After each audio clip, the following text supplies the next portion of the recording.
ये देखो बेटी, पायल नाम है इसका। बहुत ही सुंदर और गुणी लड़की है ये तुम्हारे भाई के साथ खूब जचेगी। कह तो आप ठीक रहे हो पंडित जी, कमाल की जोड़ी जमेगी दोनों की। ठीक है, फिर आप बात आगे बढ़ाइए, मैं भैया को शादी के लिए मना लूंगी। काजल के माता पिता का देहांत कई साल पहले ही हो चुका था। तब से उसके बड़े भाई विकास ने उसे पाला पोसा। विकास के पिता प्रॉपर्टी डीलर थे, जिससे उनके पास काफी प्रॉपर्टी थी। विकास हमेशा अपने काम में बिजी रहता, इसलिए काजल ने ही उसके लिए लड़की देखने का फैसला लिया। फिर एक रोज पंडित जी की बताई हुई लड़की को देखने काजल अपने भाई के पास पहुंची। विकास को भी वो देखते ही पसंद आ जाती है। फिर सबकी रजामंदी से दोनों की शादी हो जाती है। पायल शर्मा खानदान की बहू बनकर आ जाती है। आते ही उसने घर की जिम्मेदारियां संभाल ली। ऐसे ही समय बीतता है और शादी के 2 साल बाद वो एक बेटे को जन्म देती है। वाह, कितना सुंदर बेटा है मेरा। होगा क्यों नहीं, अपनी बुआ पर जो गया है। अच्छा, बताऊं तुझे, बुआ की बच्ची। ऐसे ही कुछ साल बीत गए। पायल का बेटा अब 6 साल का हो गया।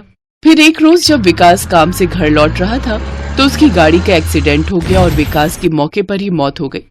जब काजल और पायल को ये बात पता चली तो वो खूब रोती हैं। ये तूने क्या किया भगवान, एक ही तो भाई था मेरा, तूने वो भी छीन लिया। आप हमें छोड़कर क्यों चले गए, अब हम कैसे रहेंगे आपके बिना। ऐसे ही कुछ दिन बीत जाते हैं। एक रोज एक वकील उनके घर आता है। काजल कौन है? जी मैं हूँ। देखिए, आपके भाई ने जाने से पहले सारी प्रॉपर्टी आपके नाम कर दी थी। मुझे इन पेपर्स पे आपके साइन चाहिए। वकील की बात सुनकर काजल को अपने भाई पर बहुत नाज होता है, लेकिन ये बात पायल के मन में घर कर जाती है। वो आखिर ऐसा कैसे कर सकते हैं? उन्होंने सारी प्रॉपर्टी काजल के नाम कर दी, अपनी बीवी और बच्चे के बारे में सोचा भी नहीं। नहीं, मैं इससे ये प्रॉपर्टी हासिल करके ही रहूंगी और इसे इस घर से निकाल कर ही रहूंगी। अब पायल काजल पर खूब अत्याचार करने लगी। वो उससे घर के सारे काम करवाती और उसे खूब मारती पीटती। एक दिन तो उसने हद ही कर दी। काजल के खाने में बेहोशी की दवाई मिलाकर उससे प्रॉपर्टी के पेपर पर साइन ले लिए और फिर, अब तू इस घर में एक पल भी नहीं रह सकती, अब ये घर मेरा है, तू चुपचाप से अपना बोरिया बिस्तर लेकर यहाँ से निकल जा, समझी? ये आप कैसी बात कर रही हैं भाभी, मैं आखिर कहाँ जाऊंगी, आपके अलावा मेरा है ही कौन? नहीं, मैं तुझे अब इस घर में नहीं रहने दे सकती। यहाँ मैं और मेरा बेटा बड़े ठाट से रहेंगे, और अगर तुझे रहना ही है तो वो बगीचे वाले हिस्से में अपनी झोपड़ी बनाकर रह और वहीं बागवानी कर अपना गुजारा कर, समझी? बेचारी काजल एक रात में अर्श से फर्श पर आ गई। अब वो बड़े से घर की जगह बगीचे में झोपड़ी डालकर रहने लगी, लेकिन अब उसके पास कोई आमदनी नहीं थी, जिस कारण उसने नारियल की खेती करनी शुरू कर दी। उसने अपनी झोपड़ी के पास नारियल लगाने शुरू कर दिए। फिर कुछ समय बाद जब वो नारियल बड़े हुए तो गर्मी के मौसम में उन्हें बाजार बेचने निकल गई।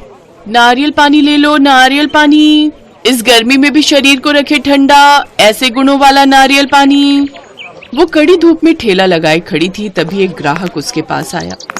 नारियल पानी कैसा दिया बहन? जी 40 रुपए का एक। ठीक है, तो 2 लगा दीजिए और 2 पैक कर दीजिए। ये लीजिए पैसे। ऐसे ही दिन भर नारियल पानी बेचकर उसकी अच्छी खासी कमाई होने लगती है। वहीं दूसरी तरफ पायल अपने पति के पैसों से खूब मौज करती, पार्टीज करती और खूब मस्ती करती। ऐसे ही समय बीता और अब काजल ने खुद की बड़ी सी दुकान खोल ली। समय बीता और उसने और तरक्की करना शुरू कर दिया। अब उसने खुद की बड़ी सी नारियल की फैक्ट्री खोल ली, जहाँ से वो दूर दूर तक नारियल पानी सप्लाई करने लगी और अब वो काफी अमीर बन गई। वक्त बीता, अब पायल का बेटा जवान हो गया और एक दिन वो अपनी पसंद की लड़की से शादी कर उसे घर ले आता है।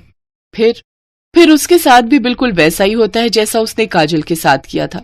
वो दोनों सारी प्रॉपर्टी अपने नाम कर लेते हैं और पायल को धक्के मार कर बाहर निकाल देते हैं। जिस बेटे के लिए मैंने इतना कुछ किया, आज उसी ने मुझे घर से निकाल दिया। अब मैं कहाँ जाऊंगी? अब वो उसी झोपड़ी में आकर रहने लगी जहाँ पहले काजल रहती थी। साथ ही मंदिर में जाकर भीख मांगने लगी। बाहर जोरों की गर्मी थी। एक रोज काजल उसी मंदिर में पहुंची, तभी काजल की नजर उस पर जाती है और वो पायल के पास जाकर कहती है, भाभी आप यहाँ क्या कर रही हैं? और आपका ये हाल किसने किया? पायल काजल को सारी बात बताती है। काजल, जो मैंने तुम्हारे साथ किया वही सब अब मेरे साथ भी हुआ। तुम्हारे भैया ठीक कहते थे, कर्मों का फल यहीं भोगना पड़ता है। घबराओ मत भाभी, अब से आप मेरे साथ मेरे घर में रहोगी।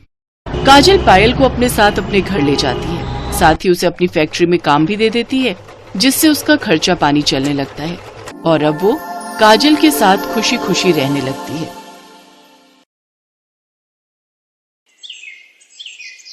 अरे सोनी बेटा, जल्दी से पानी की बोतलें उठा ले, पानी चला गया तो हम फिर पानी के बिना सारा दिन परेशान होंगे।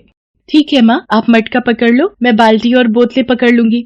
अरे नहीं बिटिया, तू खाली बोतलें पकड़ और ये मटका और बोतलें दोनों मेरे हाथ में रहने दे। सरला एक गरीब बस्ती में रहती थी, जहाँ पर पानी या सुबह शाम आता था या दिन में एक बार या फिर 2-2 दिन पानी नहीं आता था।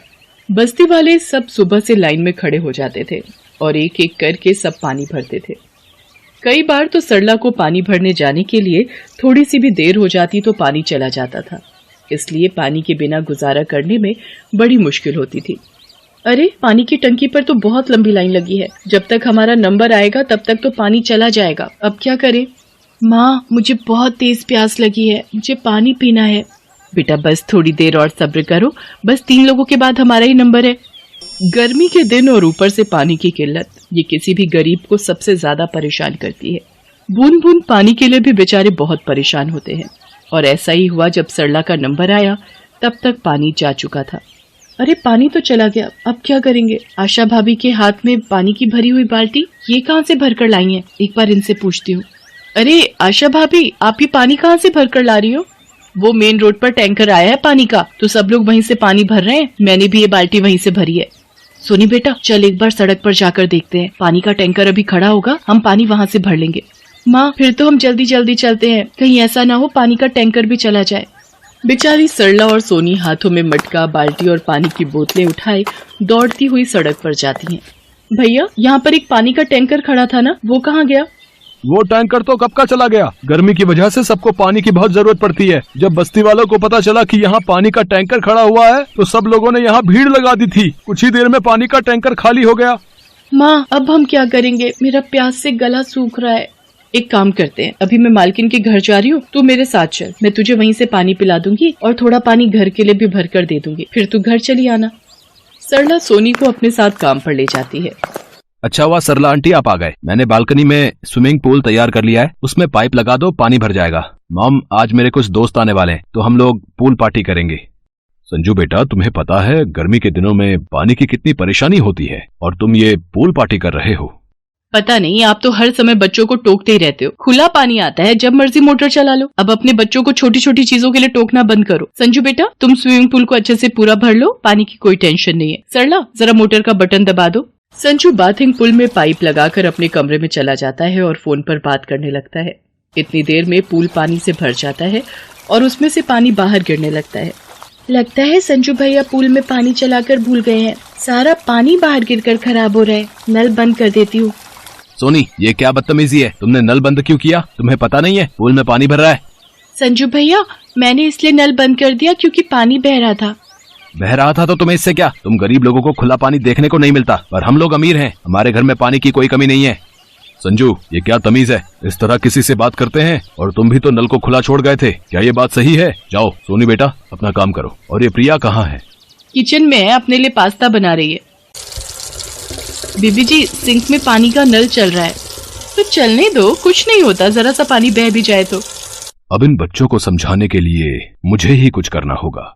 मालकिन, काम खत्म हो गया था, क्या मैं पीने का पानी बोतल में भरकर ले जा सकती हूँ? एक बोतल ले जा, फालतू में बिजली का बिल आता है, ज्यादा फिल्टर इस्तेमाल करो तो। क्या मम्मी, तुमने इस सरला को बहुत छूट दे रखी है, मना कर दो, हमारे घर पानी नहीं है। हाँ मम्मी, प्रिया ठीक कह रही है, इसी की वजह से जब देखो पापा हमें पानी फालतू चलाने के लिए मना करते रहते हैं। ऊपर से ये अपनी लड़की को और उठा के ले आई, आज उसने मेरे पूल का नली बंद कर दिया और पापा ने मेरी डांट लगा दी। सरला, आज के बाद ये बोतलें उठाकर हमारे घर मत लेकर आए कर, हम भी बड़ी मुश्किल से पानी भरते हैं, अब हम तेरे को थोड़ी अलग से बोतल भर कर देते रहेंगे। मम्मी, मैं नहा कर आती हूँ, फिर हम गरम गरम पास्ता खाएंगे। अरे, ये बाथरूम के नलों में पानी क्यों नहीं आ रहा? मेरी कॉलोनी वालों से अभी अभी फोन पर बात हुई है, पानी शाम तक नहीं आएगा। क्या, शाम तक पानी नहीं आएगा? फिर मैं नहाऊंगी कैसे? मेरा तो संडे का दिन ही खराब हो गया। इतने मन से मैंने पास्ता बनाया था, सोच रही थी कि नहाकर आराम से खाऊंगी। मम्मी, बहुत गर्मी है, बोलो ना मैं क्या करूं? मालकिन, अगर बीबी जी कहे तो मैं नीचे से सड़क पर नल लगा है, वहाँ से बाल्टियां भरकर ला देती हूँ। प्रिया और संजू सरला को देख रहे थे। उन दोनों ने उसके साथ कितना बुरा सलूक किया, फिर भी वो बेचारी बाल्टियां भरकर लाने को कह रही थी। मालकिन को भी बहुत बुरा लगा कि उसने पीने के पानी के लिए सरला को मना कर दिया, जबकि लोग तो प्यासे को पानी पिलाने के लिए प्याऊ लगवाते हैं। प्रिया और संजू अपने पापा से सॉरी बोलते हैं। सरला, तुम्हें कहीं जाने की जरूरत नहीं है। पानी मैंने बंद किया है। मैं चाहता था कि इन्हें भी पता चले कि पानी की कीमत क्या है। पानी हमारी जीवन शैली में सबसे बड़ी जरूरत है, इसलिए हमें पानी को बर्बाद नहीं करना, बल्कि पानी को जरूरत के लिए बचा कर रखना है। आज हम पानी की बचत करेंगे तो हमारे आने वाले कल में पानी सुरक्षित रह पाएगा। और पानी की कीमत क्या होती है, ये सरला हमसे बेहतर जानती है। अपने पापा की बातों को सुनकर संजू और प्रिया सरला से माफी मांगते हैं और उस दिन के बाद सरला को पीने के पानी के लिए कोई भी मना नहीं करता। संजू और प्रिया भी अब जितनी जरूरत हो उतना ही पानी का इस्तेमाल करते थे। Thanks for watching.